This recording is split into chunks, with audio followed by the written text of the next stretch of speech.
안녕하세요. 뜨는 아침 묵상 배용호 목사입니다. 오늘은 사무엘상 10장 1절 말씀입니다. 이에 사무엘이 기름병을 가져다가 사울의 머리에 붓고 입맞추며 이르되 여호와께서 내게 기름을 부으사 그의 기업의 지도자로 삼지 아니하셨느냐. 아멘. 오늘 10장 1절 말씀에 보니까 왕의 임무가 뭔가에 대해서 나와 있는데요. 왕의 임무는 그의 기업의 지도자, 그러니까 하나님의 기업에 대해서 일을 하는 사람, 이 사람이 바로 왕이다라는 것을 알 수가 있습니다.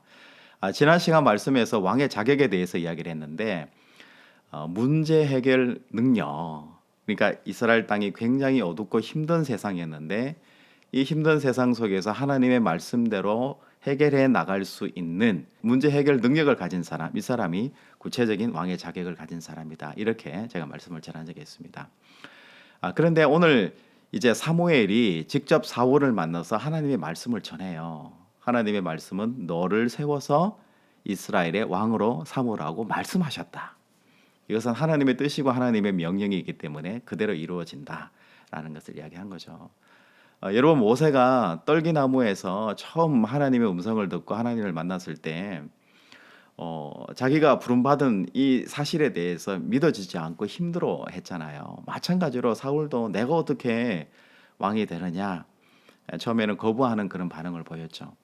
그럴 때 사무엘이 사울에게 네 가지 징표를 이야기하잖아요. 우리 10장 2절 말씀에 보면은 라헬의 묘실 근처에서 네가 그토록 찾던 암나귀를 찾을 것이다. 이 사울이 집을 떠나서 나오게 됐던 동기가 아버지가 암나귀를 찾아오라는 사명이었잖아요. 그런데 이 사명이 이루어질 수 없는 그런 때가 되었다라고 생각했는데 포기했는데 이 소명의 부름을 통해서 암나귀를 다시 찾게 되는 영적인 체험을 사실은 하게 되는 거죠. 두 번째는 다볼 상수리 나무 근처에서 베델 하나님의 산으로 가는 선지자 무리들을 세 사람을 발견하게 되는데 그 중에서 떡 세 덩어리 중에서 두 덩어리를 받게 될 것이다. 선지자가 너를 대접하는 존재가 바로 너다. 그리고 세 번째는 하나님의 산 베델에 이르게 되면 선지자 무리들이 하나님께 비파와 소고와 수금으로 찬양하게 되고 그들이 예언을 하게 되고 노래하게 되는데 너들도 그 사이에 끼어서 같이 예언을 하게 될 것이다. 그러니까 사울이라는 존재가 바로 선지자 그룹에 속하는 선지자들을 대표하는 사람이다라는 어떤 권위를 그 속에서 심어주게 되는 거죠. 그리고 마지막으로 이스라엘 미스바 총회 모든 지파들이 1000명씩 모인 그 속에서 베냐민 지파가 뽑히게 되고 그리고 기스가 뽑히게 되고 기스 아들 중에서도 사울이 뽑히게 되고 왕이 될 것이다. 그리고 하나님의 선택, 모든 사람들 앞에서 그 선택이 이루어질 것이다 라는 네 가지 징표를 사무엘이 설명합니다. 그리고 이 일은 먼저 기름을 붓고 그 이후에 순차적으로 다 이루어질 것이다 라는 것을 말씀에서 이야기를 하고 있는 거죠.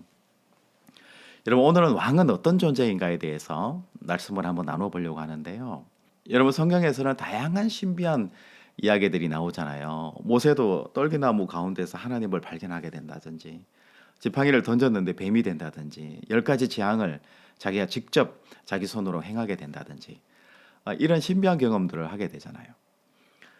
마찬가지로 이 사울도 신비한 경험을 하게 되는데 그런데 모세든 이 사울이든 이런 신비한 경험들을 하게 되는 가장 중요한 목표는 뭘까요? 모세는 이스라엘 백성들을 가나안으로 이끄는 사명이 있는 거고요. 사울도 똑같이 우리 18절, 19절 말씀에서 보면 가나안의 왕들로부터 관한들로부터 이스라엘 백성들을 잘 보호하고 그들에게 평화를 주는 것, 이것이 가장 중요한 왕의 사명이다. 그리고 두 번째는 하나님의 말씀을 잘 지켜 행하게 하는, 교육하게 하는 이 두 가지 목적이 바로 왕에게 있어서 가장 중요한 목적이다라는 걸 이야기하는 거예요. 그래서 이 두 가지를 위해서 신비한 여러 가지 현상들과 징표들을 보여주는 것이지, 왕이 된다는 것은 신비한 사람이 되고 능력자가 되고 권력층이 된다는 것이 아니라 하나님의 말씀을 잘 순종하는 사람이 된다는 것이 바로 왕의 목적이 있다는 것을 오늘 말씀에서 이야기를 합니다. 왕은 권력을 누리는 특권층이 되는 것이 아니고요, 하나님의 말씀을 잘 따라 순종하는 사람으로서의 왕의 의미가 있는 거예요. 여러분, 나중에 보면 사울이 타락하게 되잖아요. 타락하게 됐던 가장 근본적인 시작점이 뭘까요? 하나님 말씀에 순종하지 않고 자기 왕으로서의 권위와 군사력과 특권을 자기가 중심적으로 가지려고 했을 때 바로 왕의 임무가 끝나는 것을 볼 수 있어요. 그런데 하나님께서 말씀하시는 백성들을 사랑하고 긍휼히 여기고 그들을 안전하게 보호하고 그들을 지켜주고 하나님의 사람으로 만들어내는 이 사명이 지속되는 한 왕의 사명, 하나님이 함께 하시는 그 사명은 지속되는 것을 우리가 성경에서 보게 돼요.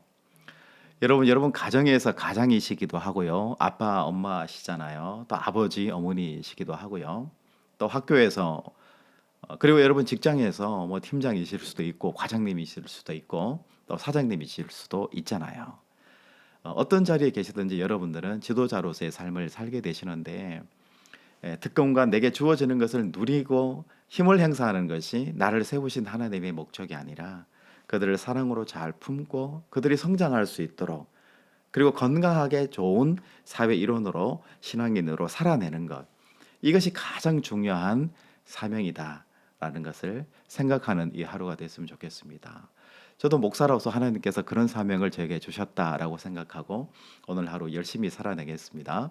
여러분들도 여러분들이 처한 그 자리에서 성실하게 살아내시는 이 하루가 되시기를 주님의 이름으로 축복합니다. 여러분 내일 또 뵙겠습니다. 샬롬.